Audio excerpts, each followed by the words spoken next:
L'Agence internationale à l'énergie atomique annonce que pour la première fois, sa capacité mondiale à générer de l'électricité depuis des sources renouvelables a surpassé le charbon.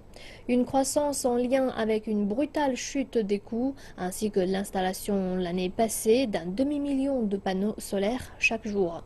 Le rapport a été publié alors que la querelle perdure concernant les droits de douane de l'Union européenne face aux panneaux solaires chinois. Plus de 400 sociétés d'énergie solaire européennes ont demandé à l'UE de faire immédiatement cesser les mesures commerciales sur le prix minimum imposé à la Chine.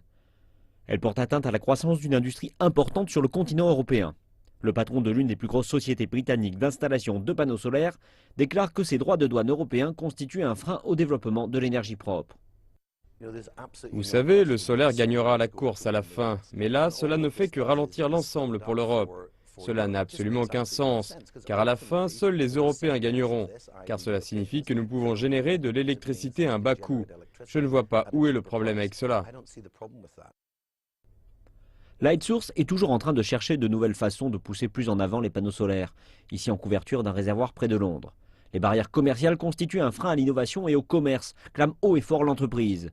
Les règles de prix minimum de l'UE ont été introduites il y a 4 ans pour lutter contre la surproduction présumée et le dumping des producteurs chinois, afin de créer davantage de concurrence et un marché équitable.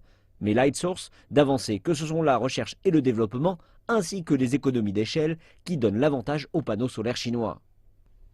Clairement, là où vous vous asseyez, c'est là où vous demeurez. Vous savez, si je me trouve dans une situation, le fabricant, petit fabricant de panneaux solaires, qui clairement en raison de mon volume et de mon faible investissement en recherche et développement, n'est pas capable d'être compétitif sur ce terrain de jeu équitable, alors c'est sûr que j'aurai des difficultés avec cela.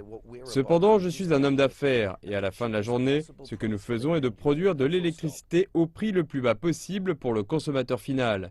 Point barre. La pression sur l'Union européenne venant tant des producteurs que des installateurs voulant mieux se faire entendre paraît implacable. Et dans un avenir proche, l'industrie de l'énergie solaire va continuer à être considérée comme une industrie en contradiction avec elle-même.